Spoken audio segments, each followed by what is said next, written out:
ఆంధ్రప్రదేశ్లో క్రైస్తవ మిషనరీల మతపరమైన అరాచకాలు, కుట్రలు మరోసారి బయటపడ్డాయి. సమాజంలో మత విద్వేషాల మంటలు రేపడమే లక్ష్యంగా పాస్టర్ అభినయ్ దర్శన్ ఆడిన కిరాతక నాటకాన్ని పోలీసులు ఛేదించారు. కేవలం పబ్లిసిటీ, సింపతి మరియు విదేశీ నిధుల కోసమే ఈ మిషనరీ ముఠ ఎంతటి నీచానికైనా ఒడిగడుతుందని ఈ ఘటన మరోసారి నిరూపించింది. స్వార్థం కోసం తన సొంత మనుషులతోనే తనపై దాడి చేయించుకున్నాడు పాస్టర్ అభినయ్ దర్శన్. ఈ నెపాన్ని హిందువులపై నెట్టివేయాలని చూసిన అతని అసలు రంగు పోలీసుల దర్యాప్తులో స్పష్టంగా బట్టబయలైంది.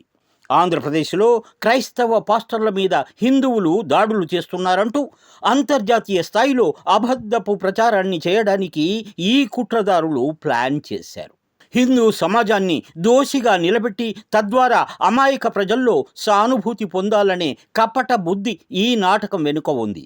దేవుడి సేవ పేరుతో పైకి రంగులు పూస్తూ లోపల మాత్రం హిందూ మతాన్ని బదనాం చేయడానికి మిషనరీలు మైండ్ గేమ్స్ ఆడుతున్నాయి.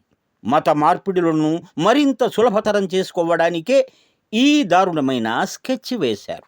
సదరు పాస్టర్ ఫిర్యాదుతో రంగంలోకి దిగిన పోలీసులు లోతుగా దర్యాప్తు జరిపారు. ఘటనా స్థలంలోని సాంకేతిక ఆధారాలు, నిందితుల కాల్ డేటా, సీసీటీవీ ఫుటేజీలను పరిశీలించారు.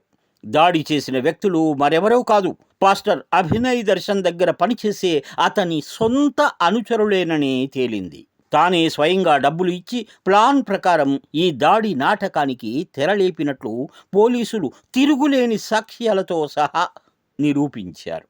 దీంతో మిషనరీల ముఠా కుట్రల గుట్టు పూర్తిగా రట్టయింది.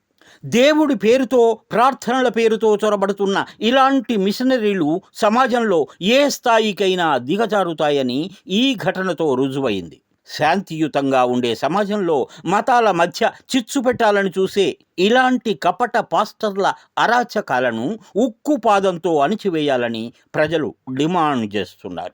హిందూ సమాజంపై నిరంతరం కుట్రలు పన్నుతున్న ఇలాంటి మత మార్పిడి శక్తుల పట్ల ప్రజలంతా అప్రమత్తంగా ఉండాల్సిన అవసరం ఎంతైనా ఉంది.